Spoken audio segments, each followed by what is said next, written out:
হয়েছে রিয়া?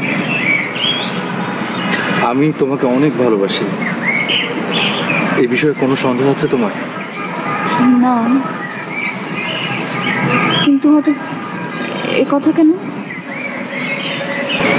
তোমার উচিত তোমার বাবার পছন্দ করা ছেলেকে বিয়ে করে ফেলা। তুমি হয়তো ভাবছো যে আমি এই কথাগুলো ইমোশনাল হয়ে বলছি, কিন্তু আমি একদমই ইমোশনাল হয়ে বলছি না।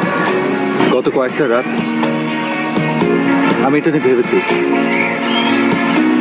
এটাই আমাদের দুজনের জন্য ভালো হবে। কি বলছো এসব? আমার পরিবারের বড় ছেলে আমি, তাদের একমাত্র অবলম্বন এখন আমি। আমার বাবা মা আমার মুখের দিকে তাকিয়ে থাকে।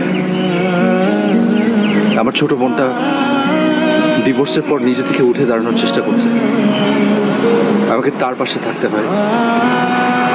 আমার বোনের মেয়েটার জন্য দিন শেষে চিপস চকলেট নিয়ে আমাকে বাড়িতে ফিরতে হয়।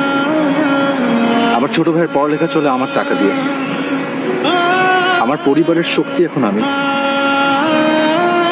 তোমার হাতটা ধরবার জন্য যতটুকু শক্তি দরকার আমার এখনো তা হয়ে ওঠেনি। কবে হবে তা আমি জানিও না। কিন্তু রাশেদ, এসবে তো আমার কোনো আপত্তি নেই। আমি জানি আমি কোনো ভুল মানুষকে ভালোবাসিনি, কিন্তু আমাকে এই পরিস্থিতির মুখোমুখি হতে হবে আরো অনেকগুলো বছর। তুমি হয়তো বছরের পর বছর ভালোবাসার জন্য অপেক্ষা করতে পারবে, কিন্তু শেষটা এমনই হবে। তখন তোমার এই বছরগুলোর জন্য কষ্ট হবে। আমি চাই তুমি তোমার মতো করে জীবনটাকে গুছিয়ে নাও। রাশেদ, তোমাকে কিছুই করতে পারবে না। পারবো, আমি যেটা পারি তোমাকে নিয়ে পালিয়ে যেতে পারি। আমি না হয় তোমাকে নিয়ে পালালাম, তারপর আমার পরিবারটার কি হবে?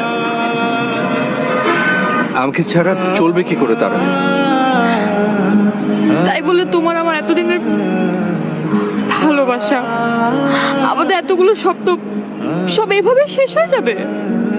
মেয়েকে অনেক ঠান্ডা থাকতাম, কিন্তু দিন দিন যত টেনশন বাড়ছে আমার মেজাজ তত খারাপ হচ্ছে। এটা একদিন তোমার উপর পড়বে। তুমি ভাববে ভালোবাসা কমে গেছে, টাকার চিন্তা, একটা দায়িত্ব মানুষকে অস্থির করে তোলে। তোমার কষ্ট হবে, কিন্তু পরে সব ঠিক হয়ে যাবে। এটাই কি সলিউশন? হ্যাঁ, এটাই সব থেকে ভালো সলিউশন। নিজেদের মতো করে আলাদা হয়ে যাওয়া, যেন অনেক বছর পর দেখা হলেও দুজনের প্রতি অন্তত নিজেদের সম্মানটা বেঁচে থাকে।